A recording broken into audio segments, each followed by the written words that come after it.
स्वागत है दोस्तों आपका मेरे चैनल पर। आज हम बात करेंगे भारत के रुतबे, ताकत की और जिस तरीके से उसने आपको पूरे विश्व के सामने रखा है उसके रुतबे की। आज का सवाल है, क्या भारत की गहरी मारक क्षमता यानी कि उसकी डीप स्ट्राइकिंग कैपेबिलिटीज़ ने पाकिस्तान को घुटने टेकने के लिए मजबूर किया है?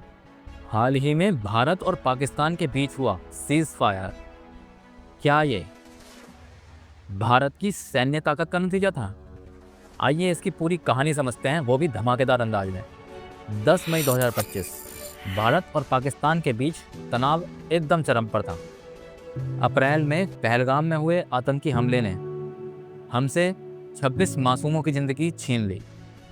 भारत ने इसका जवाब दिया ऑपरेशन सिंदूर के साथ। भारतीय वायुसेना ने पाकिस्तान और पीओके में 9 आतंकी ठिकानों को नेस्ता नाबूद कर दिया। रक्षा मंत्री राजनाथ सिंह ने बताया कि इस अटैक में 100 से ज़्यादा आतंकी मर चुके हैं। लेकिन दोस्तों, ये सिर्फ शुरुआत थी। भारत ने ना सिर्फ आतंकी ठिकानों को निशाना बनाया, बल्कि पाकिस्तान के 8 मिलिट्री बेसिस को भी नहीं बख्शा। न्यूज़ थे कि भारत ने 600 से ज़्यादा ड्रोन और कई हथियारों को नष्ट कर दिया। पाकिस्तान का एयर डिफेंस सिस्टम, जिसमें चाइना की टेक्नोलॉजी भी शामिल थी, पूरी तरीके से फेल हो गई। पाकिस्तान का HQ-9 एयर डिफेंस सिस्टम पूरी तरीके से फेल हो गया, जो कि चाइना की टेक्नोलॉजी से प्रेरित था। अब सवाल ये है कि भारत की इस सैन्य ताकत ने पाकिस्तान को लड़ाई से टेबल पर आने पर मजबूर कर दिया और बातचीत का रास्ता अपनाने के लिए कहीं ना कहीं वो मजबूर थे। चलिए थोड़ा पीछे चलते हैं। पहलगाम हमले के बाद भारत ने पुख्ता कर दिया था कि अब आतंकवाद को बर्दाश्त नहीं किया जाएगा। भारत ने कहा, अगर भविष्य में कोई भी इस तरीके का हमला होता है तो उसे एक्ट ऑफ वार की श्रेणी में रखा जाएगा। भारत की इस सख्ती के बाद पाकिस्तान ने क्या किया?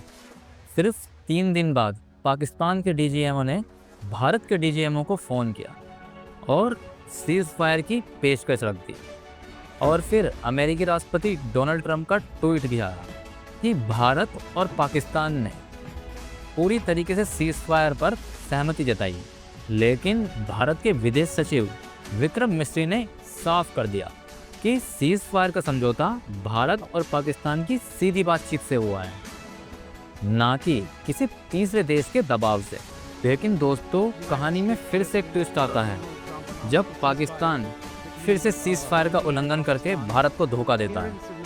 श्रीनगर में धमाके, जम्मू में ड्रोन के हमले और राजस्थान और पंजाब में घुसपैठ की कोशिश। जम्मू कश्मीर के मुख्यमंत्री उमर अब्दुल्ला ने ट्वीट किया कि ये कैसा सीज़ फायर है। श्रीनगर में धमाके हो रहे थे, लेकिन हमारी भारतीय सेना तैयार थी।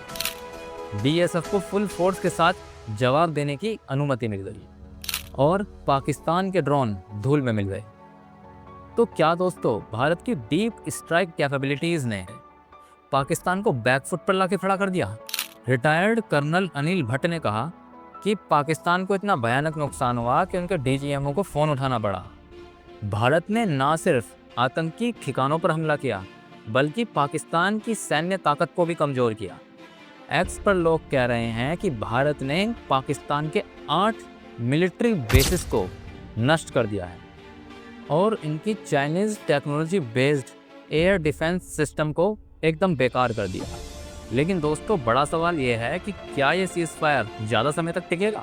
भारत ने साफ कर दिया है कि अगर पाकिस्तान ने फिर से सीज़ फायर का उल्लंघन किया तो इस बार जवाब सख्त रुख के साथ दिया जाएगा। दुनिया भर के देश, सऊदी अरब, UAE, UK सभी ने सीज़ फायर का स्वागत किया, लेकिन भारत की नज़रें अब भी चौकन्नी है। तो दोस्तों, ये थी कहानी भारत की ताकत की। एक ऐसी सैन्य ताकत जिसने पाकिस्तान को बातचीत की मेज तक लाकर खींच दिया।